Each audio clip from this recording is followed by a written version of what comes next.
All right, we are live. Hello, everyone. Welcome to week one of our book study. Let us know as you hop on. Tell us where you guys are tuning in from. We've got a lot of great content tonight. Everyone is a winner.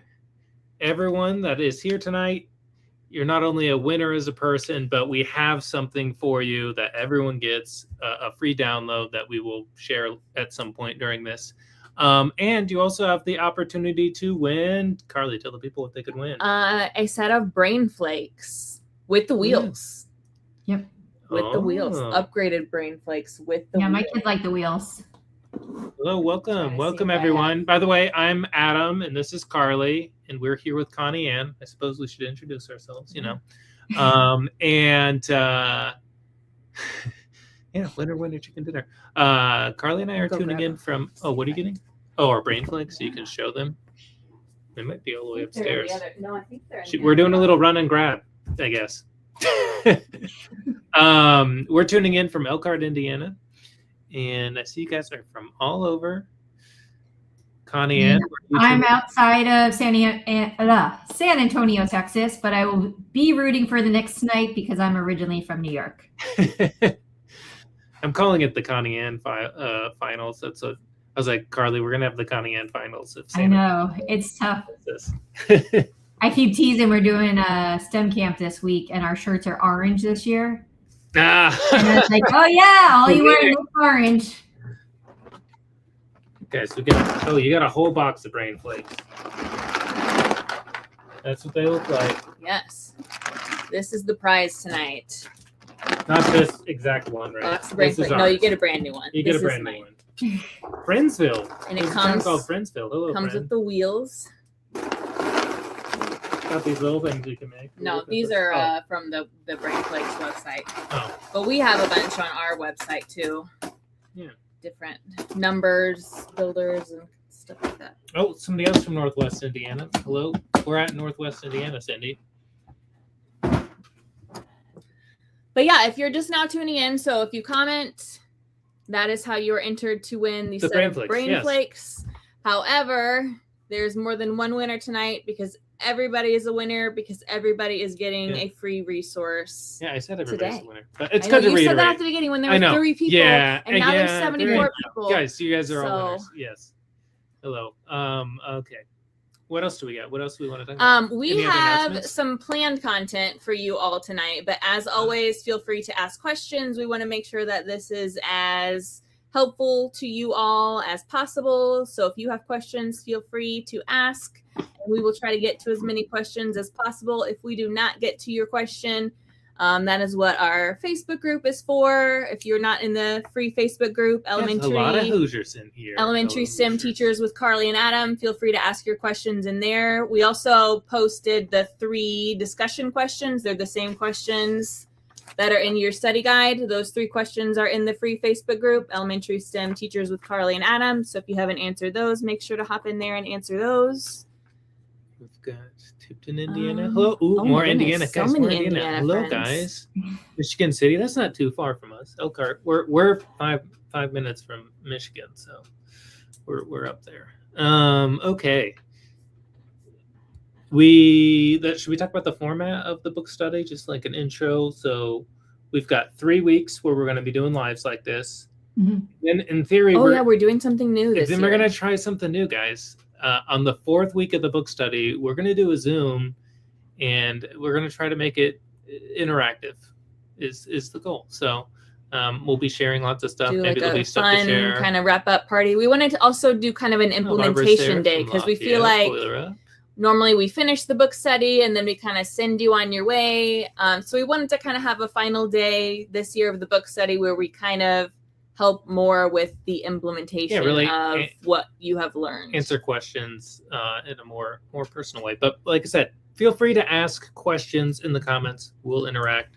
What are we going to do? Are we bringing up we have a little presentation slide that we're going to bring up. You want to bring that up? Oh, here we go. All right. So like they said, we are on week 1. We're Carly, Adam, and Connie Ann. So we have our 4 weeks this one. Week 1, June 3rd, we're discussing chapters 1 through 3 today. And like they said, one winner will win a big case of brain flakes, and all you have to do to enter is to comment at some point during this in the chat. We also have other prizes coming up in the next couple weeks. Week 2, we have Clixo. Oh, wrong one. So Clixo, if you haven't seen those before, they're awesome, like heavy duty, plastic, malleable, magnetic building pieces. My students love them. And they're washable, which is great. Week 3, we have a set of kettle planks. And week 4 is our chomp saw. Oh, we got a chomp. Oh, this is the chomp saw, I think. Yes. Right? Carly has one here. She's trying to get it out of. It's in a box inside of a box, and it's sort of. I just got a second one yesterday because our kids were like, there was always a line at it, so we got 2. Yeah, these things are legit. So we just got one, and we are gonna test they it out. They sent out a code for teacher appreciation, so that kind of like, you know, the math in my mind was like, okay, well, we'll get one for the book study, but then we'll also get one for ourselves, you know. Yeah, for the children. And we have children. We have a 10 and a 7-year-old. Yeah, it's for our children. So. And every week we're going to be giving away downloads as well, right? Yep. Is that correct? So something brand new. Yep. Every week. All right. Also, we have our game board that is in your guide. Make sure you're going through that, checking off the different activities. And in that one, when you post a picture of it by 11:59 p.m. on July 1st, it's Eastern time, you can get entered to win for one of the great It's Not a Box kits. That is a culmination between Carly and Adam and Pitsco. Well, let's check off watch week 1 live discussion.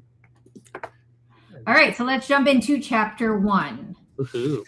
All right, so our first question we're looking at is, how is STEM infusion similar and different from pure STEM? What challenges in your classroom might STEM infusion help to solve? So like Carly said, we've got all these questions on Facebook, so we wanted to go through some of the ones that stood out to us.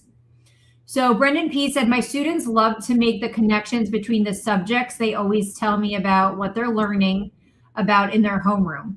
So I know this is something that I really try to do and connect to what they're doing in class, just to kind of give them a different way of looking at it. So anytime I think as STEM teachers, when we're self-contained that way, that we can work with the classroom teachers, that's a great way. As a specials teacher, I'm trying to work towards STEM infusion, but it's not always so easy when I don't know what they're working on in their classrooms. I would love to get a scope and sequence from each teacher and support their curriculum as they're learning it. But that takes a lot of buy-in from everyone involved, a goal to work towards. For now, it's a little bit of both on my end. So that was by Christy T. I would say put it out there to your teachers and see who you get information back from. That's what I do every year. I ask for their scope and sequence, and I get a variety. Some people send it to me. Some people I'll get like bits and pieces at the end. Other classes, they'll actually say, hey, we're working on this. Can you help me with this? So don't give up, and don't worry about necessarily getting the whole school on board right away. Like, work with who's ready to work with you. Sarah B., I feel that the STEM infusion is broader than my current approach, but more in tune with what I want it to be. Currently, I plan STEM lessons, but I don't pay a lot of attention to whether or not the lessons could be infused into other subject areas. After reading the first 3 chapters, I'm realizing that I should be focusing more on how STEM lessons infuse other subject areas. I'm also now wondering if I can infuse religion into my STEM lessons.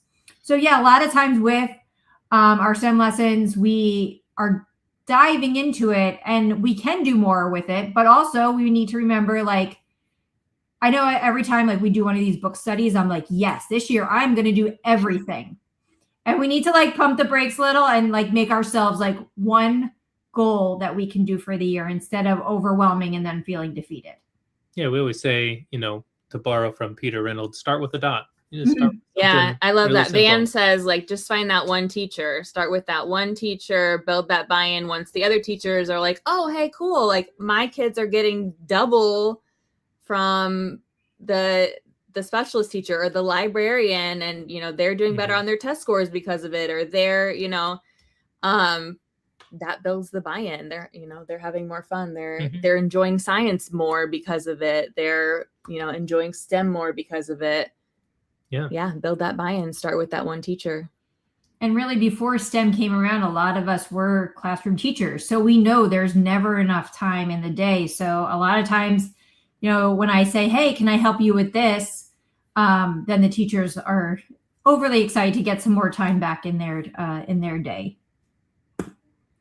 So here is that STEM infusion piece. STEM infusion means using the concepts that are part of STEM, engineering, design process, creativity, collaboration, problem solving, technology, to teach or practice all subjects in the elementary classroom.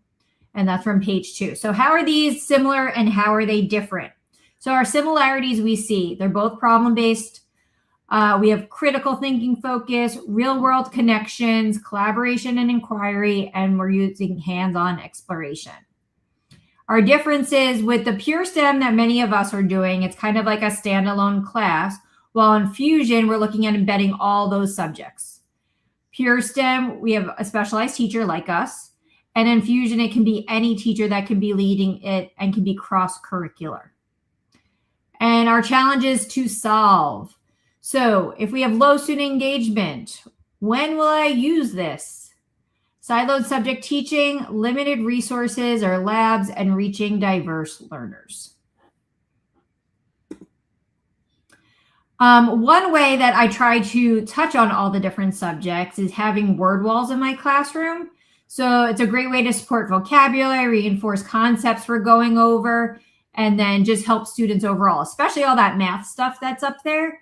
A lot of times those are going to be like, oh yeah, we're doing fractions in class, or they'll go up there. And even my youngest kids, like some of them that are just like need to move around the classroom so much, will just go over to the word wall and start like reading words off to it. So I think that falls into it as well as a way of teaching, just having all this up, showing that it is a part of STEM, even though we might not get to touch on it all the time.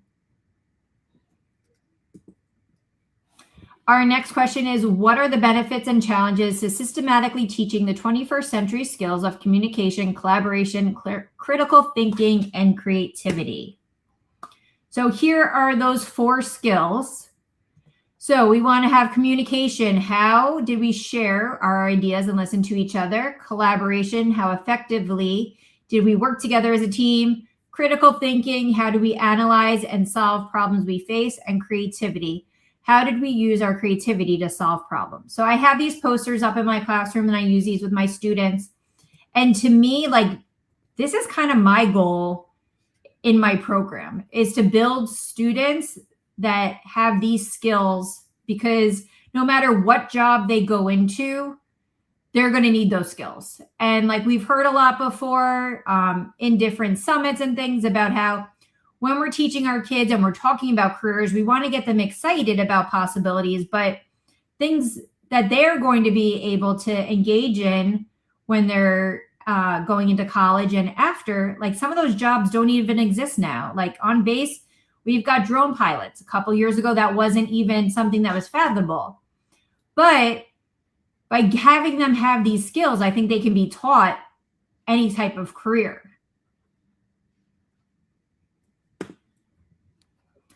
So when have you offered students the opportunity for a productive struggle in the past, and what results have you seen?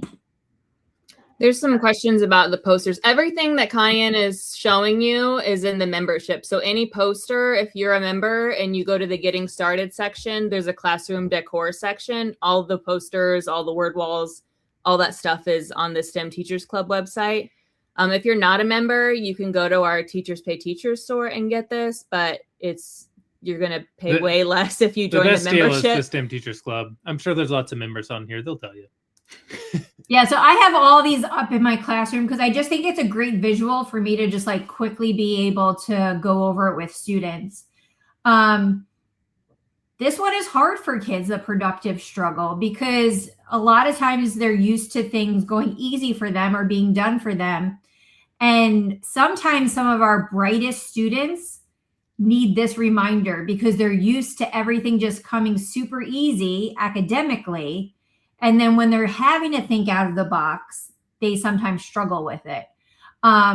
And so we do sometimes see those meltdowns, sitting in the corner, getting frustrated, say they're not working with anyone. So I definitely go over with them with this when they're challenged. We start it at the beginning of the year, go over it after Christmas break. And then if I have any students that are really struggling, then I'll go back and refer this to them. So I have this in my classroom, and then we also have this up in our makerspace as well. But I think productive struggle to me is like streamlined with STEM. Like we want kids to understand how to struggle through something, how to test something that doesn't work and keep trying, even though it may be difficult for them. And so like when I was looking through these questions, this was my thought right away, was snowmen at night. Because the first year I was doing STEM, this was my first like real, like with my kindergartners, I'm going to just give them the supplies and like stand back and see what they can do. And I have a 45-minute class.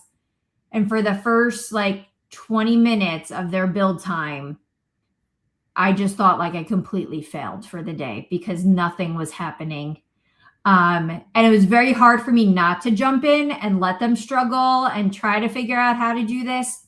And bit by bit, that those aha moments were happening and the kids started coming up with ideas for these sleds to actually work. And out of the 6 tables, I think that year I had like 3 that in the end of the class were able to complete the challenge and 3 that didn't. But we just went through and we talked about, okay, what did you learn that didn't work? So going through that process of like, no matter whether I succeed or fail at whatever the challenge is, I'm going to learn something. And that's going to help me next time to struggle maybe a little bit less. Another thing that we came up with last year were these bright idea cards. And I started out my school year with these, and they were just like mini tasks. I put in little paper bags for the kids, something to just get them starting on a kind of quick little build together. And so this one was like a straw one they had to put together, but it helps them develop perseverance.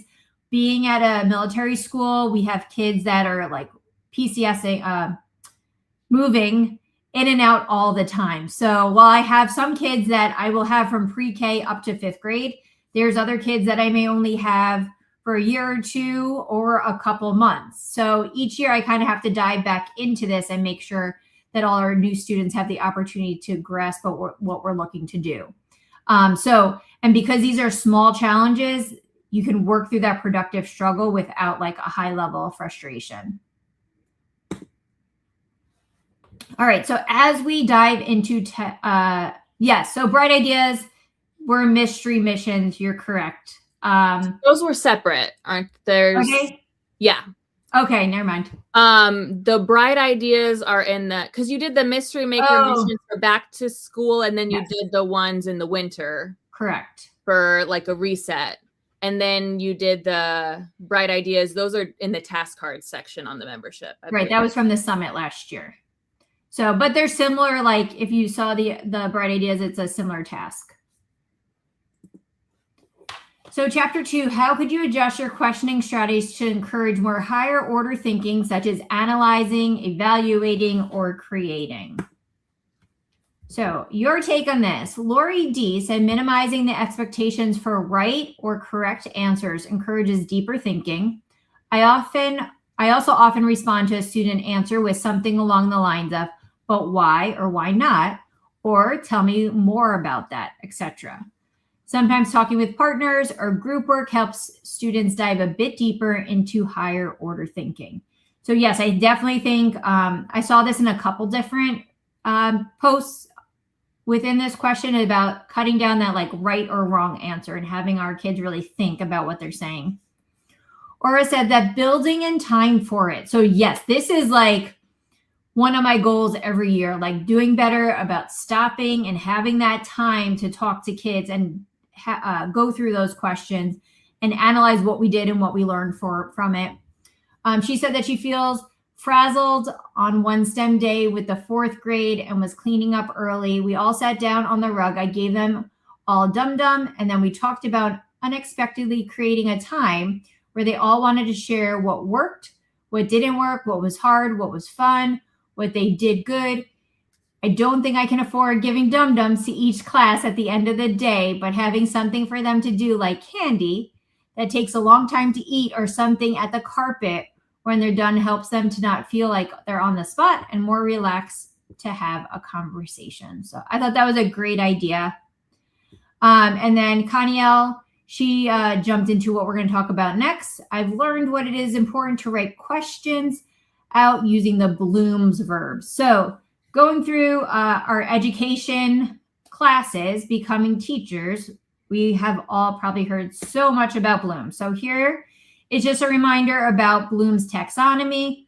We're working from the bottom. Remember, like step 1, just like giving facts and just repeating them back. Then we want our students to go to that level of understanding. They're comprehending what's the meaning behind those facts. They're applying by using the information in a new way, analyzing by organizing the information to infer something, evaluating by judging the values of the data, and then our final goal is to create, to combine all information to make something new. So STEM activities naturally work amazing with Bloom's taxonomy. So here are some of those things. And right up top, designing experiments, building prototypes, and innovating. I mean, we do that basically every single class that we have them. So we're working on it, but we realized, how can we add that question part in after we read the story? So Carly and I were talking about this and trying to come up with some ideas. And so we came up with your freebie for today. This is going to be your download. And we have these STEM challenge questions. So this is something like here, I printed it out. I just put it onto a ring. I could just have it hooked somewhere in my class. I could hook it on a lanyard if I wanted to have it. But when we look into this, here's where that engineering design process is connecting right to Bloom's. So on the card, this is what's on the back of each question. So in there, there's ask, imagine, plan, create, test, improve, and share. There are large posters you can print out. And then there are the cards. So on there, you have your different levels of Bloom. So like remembering, I can quickly just say to a student, like, what is the problem? But that's just at that bottom level of Bloom's where they're just repeating something back to me. Okay, now if I want them to evaluate, I can take it further and say, which challenge requirements will be the hardest for you to meet and why do you think so? So these are very generic questions that can be used with any challenges that you're doing in class, but this was hopefully a helpful way for you guys to use that goal of adding those questions in. So somebody just asked, will these be in the membership? These actually were already in the membership. So this is a resource that I created a long time ago, these STEM questioning strategies. So if you go to that getting started section, you can download the old version. There were just general questions that I created because I just thought like, hey, as a STEM teacher, as I'm walking around, like I want some things kind of like in my back pocket that I can be asking questions of my students. So that's kind of how it started. But then going through this book study, I was like, oh, hey, I can take this a step further and be more strategic with these questions by aligning them with Bloom. So if you're in the membership, you can download the old version and look at those questions and see if there's something that you might be able to use from that old version. But we're going to be adding this new version into the membership soon, but it's not in there yet. But you have access to the old version. You have access, if you comment Bloom's, you'll be able to get this today, but we'll be adding it to the membership as well soon here. All right. What challenges might our students face in the future jobs that have not been an issue in the past? So once again, this goes back to what we were talking about before, is those 21st century skills, communication, collaboration, critical thinking, and creativity. By preparing them with these, we prepare them for everything. So yes, they may have to learn some new coding language. They may need to learn some new engineering. They may need to know how to use a robotic arm in some medical procedure. But these 4 skills are going to prepare them for anything. So I think this is what's great about starting STEM with our elementary school students is we are getting these skills running with them at such an early age that it isn't something new that they have to learn, but something that's just part of their everyday. Yeah, technology and all that stuff's going to change, but these skills never do, and they're always applicable in any job that you work. All four of those are really key to being good at anything. Yeah, I forgot where I heard someone say, like, you can go into a job and, you can almost teach anyone any task to do. But if they don't know how to properly communicate already as an adult, they're not going to succeed in your company. So by giving this to our kids, we're setting them up for success, and no matter what field they go into.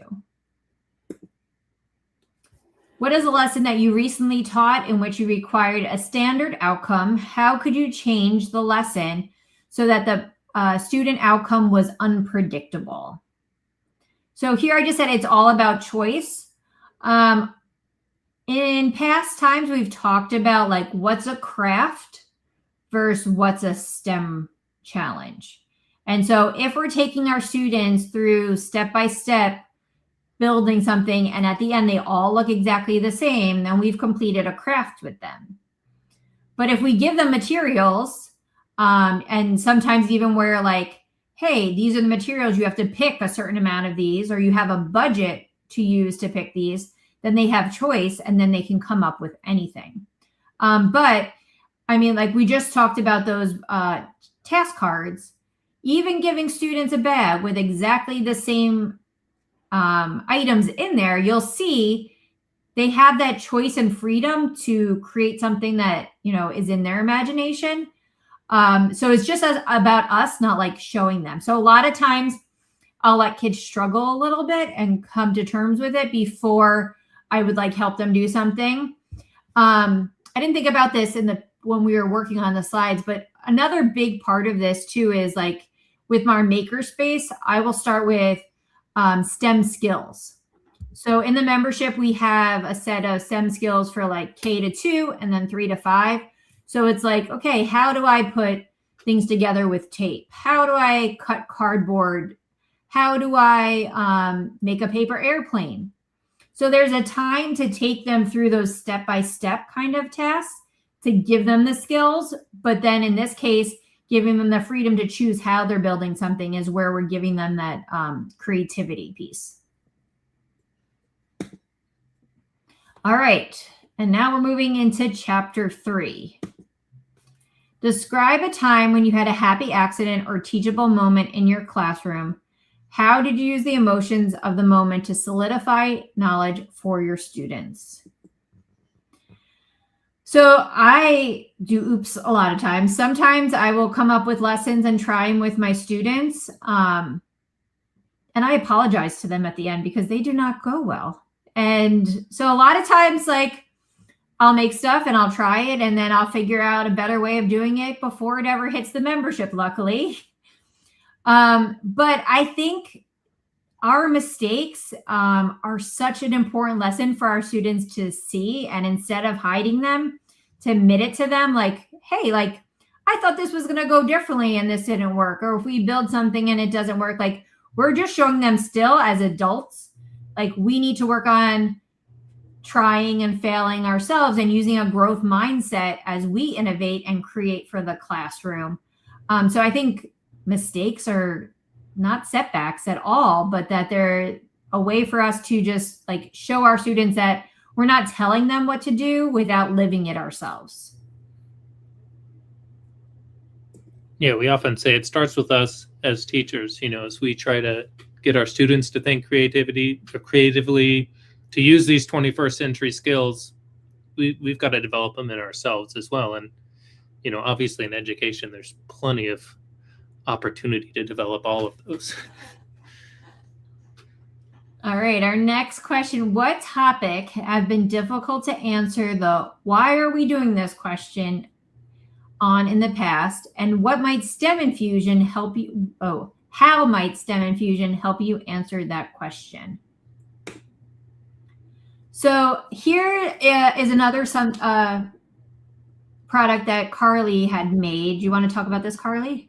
Yeah, so I used to teach third grade, and during my lessons, I would notice that I would be in the middle of a lesson and students would be raising their hands and they would ask some really great questions.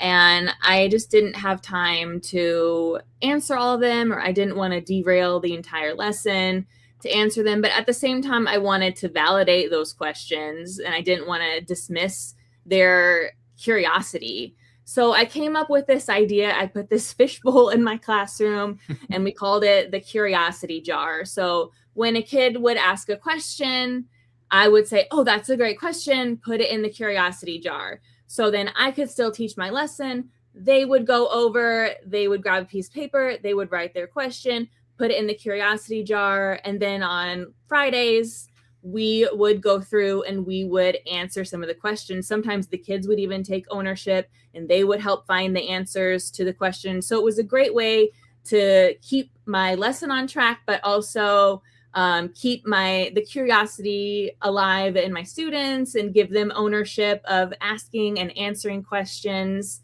As we have talked about the curiosity jar, it's evolved. So me and my self-contained third grade teacher brain, we are thankful that Connie Ann came aboard, because over the past few years, she's been like, hey, Carly, we have teachers that have 500 students. I'm not really sure that that's going to work. Hey, you can't have a fishbowl and have 1,000 students putting all these questions in. So if you are not a self-contained teacher, so there is, some teachers use a wonder wall where they have the kids write their question up on a wall. We also have a journal idea where maybe they keep their own little journal where they're writing their questions down and looking up the answers to their own questions. So our amazing assistant, Emily, is dropping the freebie link to that. So if you click on that, you'll find the little template for my little curiosity jar or in the Wonderwall letters, if that's something that you're interested in that you think you might want to implement in your classroom. All right. And so, sorry, let's see, what were we just, okay, about STEM infusion. So why are we doing this? Because kids always want to know why. So, a lot of what I try to do, like I mentioned before, with the planning is going along with what my classroom teachers are doing. So now if you're a self-contained teacher, like I am for STEM, then you can try working with the other grade levels. So I do this with using the calendar that I have. We have our grade level at a glance that I go through, and then our state standards. And then we're going to dive more into the planning part of this next week. But this is just a sample of how I plan out my year. So I find out from the teachers when they're doing things. And then, so on the top part, I'll write up there what's going on, or if there's special things like Dot Day or Thanksgiving for Balloons Over Broadway, I'll put those up there. And then underneath, I'll put down Post-it notes about what lessons I think that I can put with that. And I love using Post-it notes because as things change, as they often do, I can easily move them around. And then I even can take it from year to year. So as I change the year, I can take my Post-it notes and move them right over. And then here's this career piece too, which I think is a whole thing about the why. It's important to know these things because one day you're going to be done with school and you're going to have a career, and our job is to give them those skills and maybe get them excited about something. Like this year, if you were on our planning webinars, I shared how we had the Space Force come in. And so many of my kids are excited about space right now and being astronauts and engineers with that. So one of my word walls I have up is about STEM careers. And then in Texas, for 3rd, 4th, and 5th grade standards, they have to know about different careers in STEM. So I have up there this alphabet that talks about different careers, just as something fun for them to look at, and we talk about it in class. And if we're doing a lesson that relates to it, then I'm able to just quickly refer to it because it's up on the wall. And then for our youngest learners, it's great too, because they sometimes forget, oh, which way does the B go and the D go? All right. When have you felt rigor suffered for the purpose of relevance or vice versa? So here we're going back to Facebook to your guys' posts. So Candace H. This chapter was my favorite because this is such a struggle for me and a main goal. Sometimes the skill piece is so challenging, I neglect the academic rigor thing. Time also steals from the rigor in my room. I think the key is planning ahead, embedding the higher level thinking questions into the lesson plan. I also plan backwards. What is the big concepts and main ideas I need to teach? Then I pick the activities to go with those themes and standards. Something we've talked about in the planning webinars too is like, how can I break up my lessons into 2 days? So if you see them weekly and you don't have a lot of space to maybe store things, you know, one day is more about, hey, what's my read aloud? We're taking a deep dive into maybe bringing in now that outside piece, whether it be infusing math or science or something like that, and then having those plans. And so the kids can just plan at that point, and now all you're saving is a bunch of papers for the next week, and then you can have a longer build time to build in that rigor during their next planning day, next classroom day, instead of having to squeeze everything in one. So that's a great way of being able to like not lose the rigor by giving yourself more time. Because yes, those of us that are special teachers, you know, there's no borrowing a couple minutes from another subject. They are out our door and the next group is already coming in.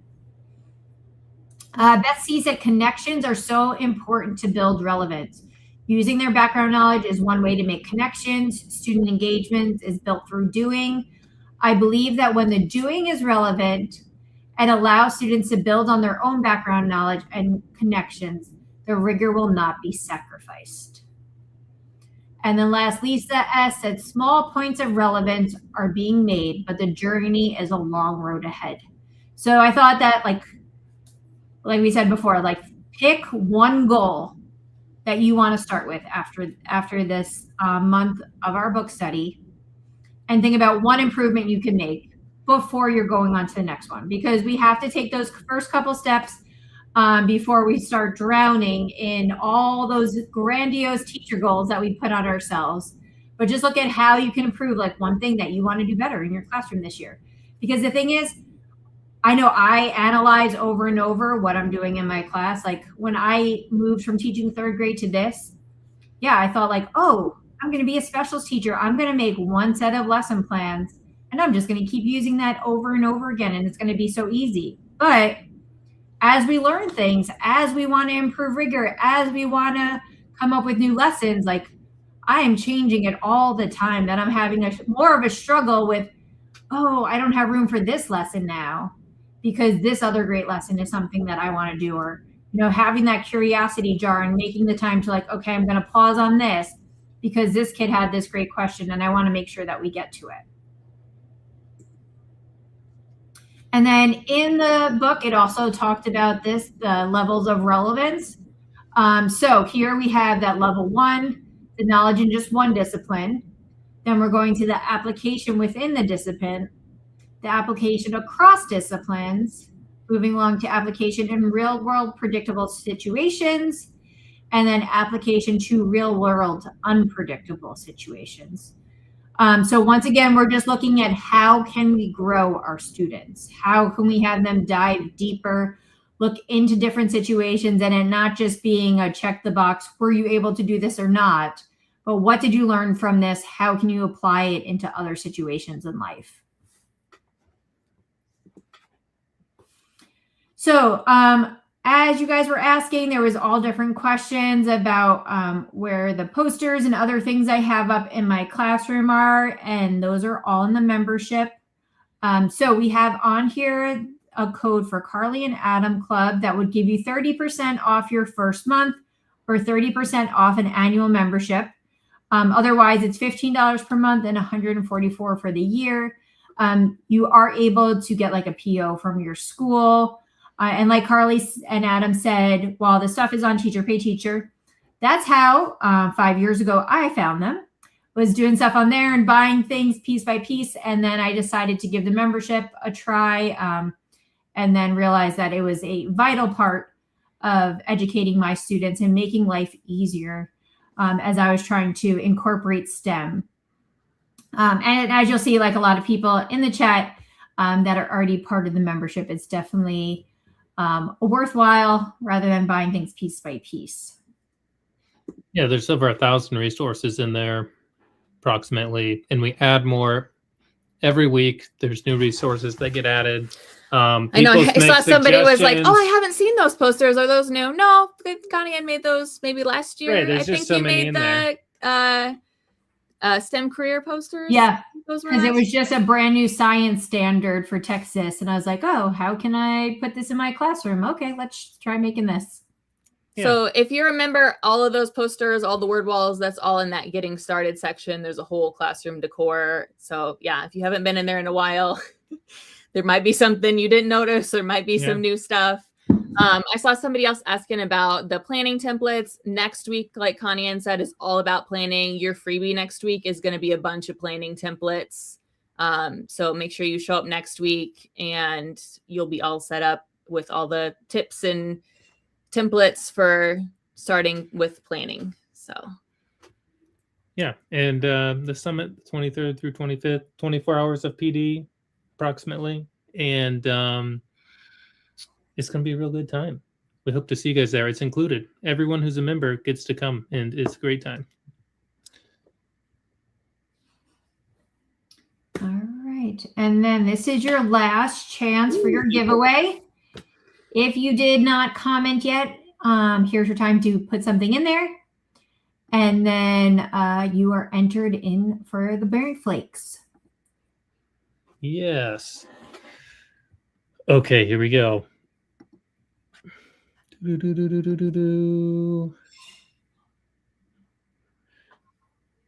Got this nice little animation that it does, the giveaway tool. Chris Wood Gibson, you are our winner. Congratulations. All you have to do is just send an email to us at info@carlyandadamblog.com, which I think will be in the chat in a second. And we will send that to you. So let us know. Oh, there you are. I see you on there. So we will get that sent to you. Someone had a question about the summit being free. Yes, it is free with the membership. Yeah, it's part of the membership. And someone else commented about how if you join now, last year's summit is still on it. So you can catch last year's and then get all ready for this year's. Yeah, the sessions stay on for a year. So yeah, you can watch the one from last summer until like another month. And then we do a one-day summit in the winter time as well, during a winter break, usually the very, very beginning of January. And that's always a review of whatever the theme is for the summer. And so it's kind of like a boost. We call it like a boost summit, so that, sometimes after winter break, you're like, oh, do I want to go back? And we're like, you do. You've got kids to influence and the world to change. And so we like to share and get you guys pumped again and give you ideas. This year, the theme is the building blocks of STEM. So we're going to be talking. Do you want to learn more about the 4 C's? We're talking about all of the things that come together to build the foundation of your STEM classroom. Yeah. And if you're already heading back to school at that point, or maybe you're getting to finally take that summer vacation, it is recorded. Yeah. So you can always watch it at your convenience. Like I know I have to do 5 like summer days for us to have other days off during the school year. So that knocks out 3 of my days every summer by attending the summit. All right. Do we have any other thoughts, any other comments? Next week, what chapters are we going to be talking through? We're going to continue next Wednesday, same place, same time. 4 through 6, 5, and 6. Chapters 4, 5, and 6. All about different ways to plan, and you'll get all kinds of freebies for planning and tips for planning. Yeah. Well, I started some comments. Let me make sure I answered all these. Oh, somebody asked, will the presentation be in the membership? I think we can add it in there. Yes. Yeah. All of our previous book studies, for the most part, are in the membership, and this one will be adding the replays as they happen. Somebody suggested productive struggle lessons. So maybe that's something we can think about. You know, as people, a lot of our resource ideas come from members and people in these chats that are like, oh, that'd be cool if we had some of that. So maybe that's something we'll look into. Yeah, we just did Lila Greer Teacher of the Year last month, and that came from a member saying, hey, do you think you guys can make something with this? And we knocked it out for the end of the school year. Yeah. And we have a few growth, if you're looking for something now, we got a few growth mindset lessons in there. Those would fit well with productive struggle. But yeah, a whole section of SEL is on there. Yes. Yeah. And that as well. So thank you guys for joining us. Thank you for taking time out of your summer of free time, I guess. If you have not answered the questions in the Facebook group, make sure you join that discussion in there in the Elementary STEM Teachers with Carly and Adam Facebook group. The 3 questions from your guide are in there. Hop in and join that discussion. Check off your game. If there's a question we didn't get to, feel free to ask that in the Facebook group as well. We're here to help each other out. So we will see you all next week. Good night, everyone. Good night. Go Knicks. Go Spurs. No, I'm just kidding. Adam, I rooted for your Pacers last year.